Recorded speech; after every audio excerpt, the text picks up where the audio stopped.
Today I'm going over how to create a budget and how to use it to get what you want out of life. It's important to know what your goals are. So are you trying to get out of debt? Do you have school loans, car loans? Are you in credit card debt? That sort of thing. Are you trying to build an emergency fund? Are you trying to save for something like a house, vacation, retirement, that sort of thing? So be very clear of what you want. Number two, you want to know how much income you have. So is there one person or two people? Do you have one job, two jobs, that sort of thing?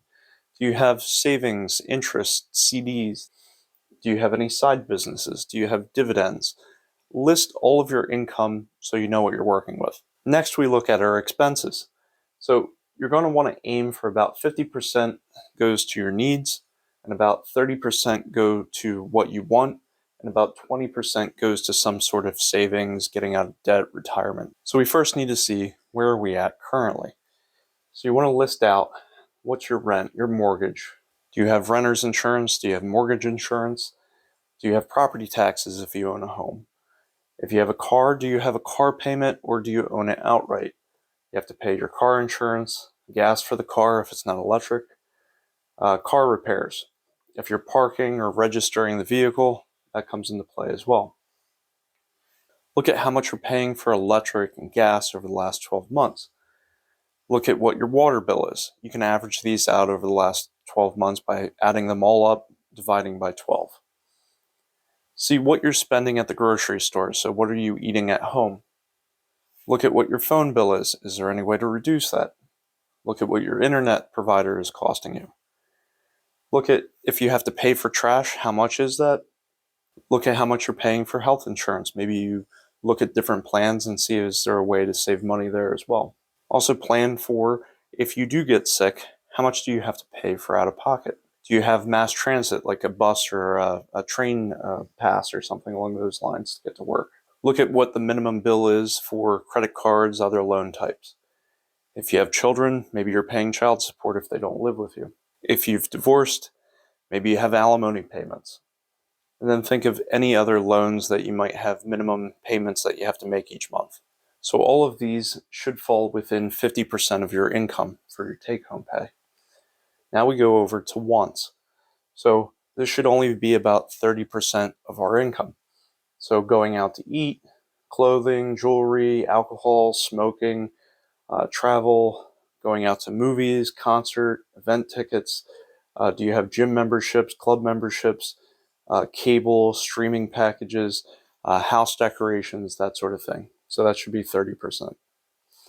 For the last 20%, we should focus on savings, debt, and investing.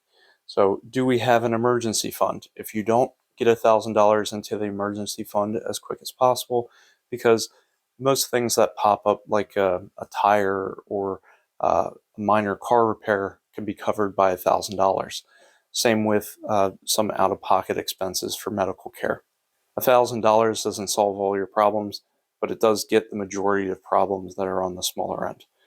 Typically, I would say try to get up to 6 months emergency fund in case of a job loss.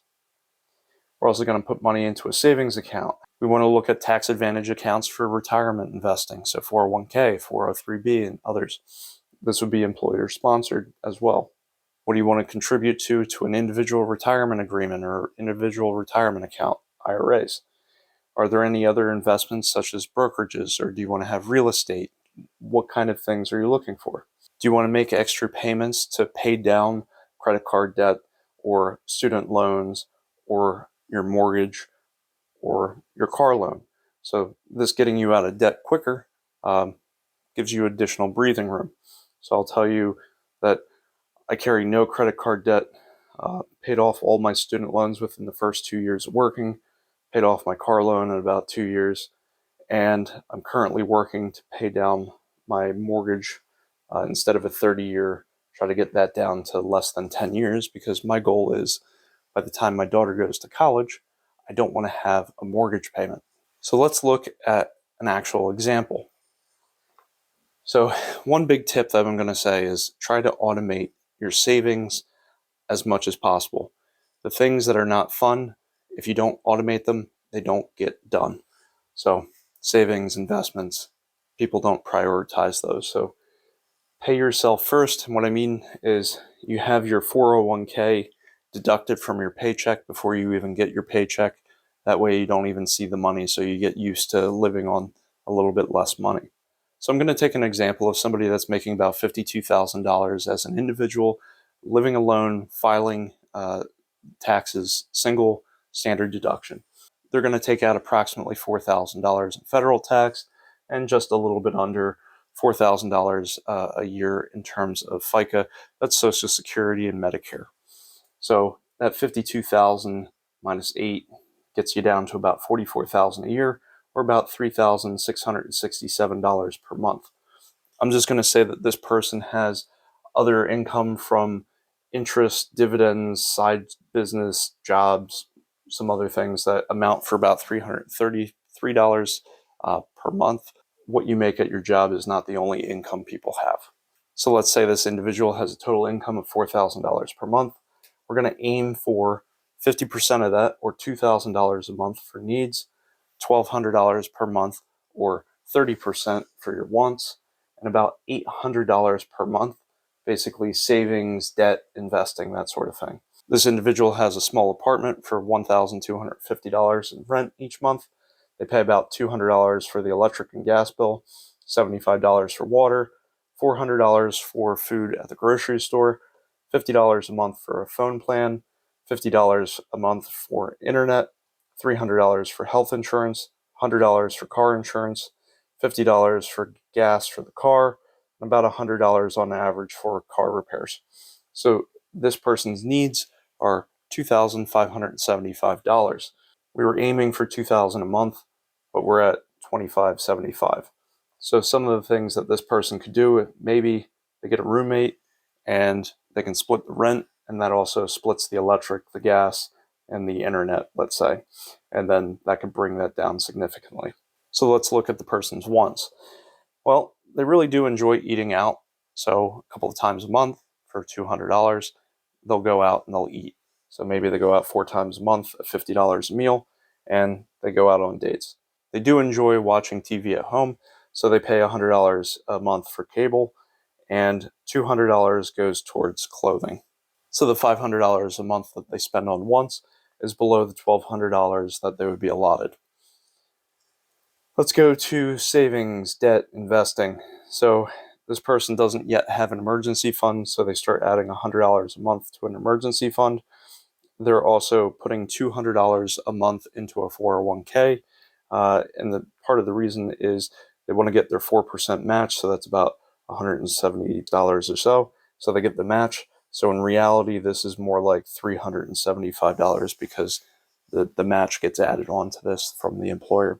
And then they choose, after they get the company match, that any additional money, they're going to fill up the Roth IRA until that maxes out, and that's $625 per month.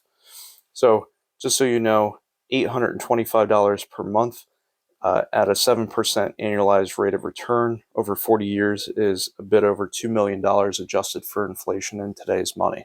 And if you don't adjust for inflation, and let's say this is 10%, it's about $4.3 million. So them making the decision to do this early can really add up over a lifetime of compound interest. We don't really do this as much anymore, but it might be helpful to you, so I'm just going to mention it. You would take envelopes and you would get whatever your pay was, and you'd say rent, and you'd write rent, and then you put in, the $1,250 of money for the rent that month and set that aside and pay that bill. Then you'd have like insurance or property tax, and every month they would put more money into the envelope. There's a bit of a risk of that because if you have a house fire or someone steals it, it's gone. So we don't do that as much anymore, but I know that's been very helpful in the past for others.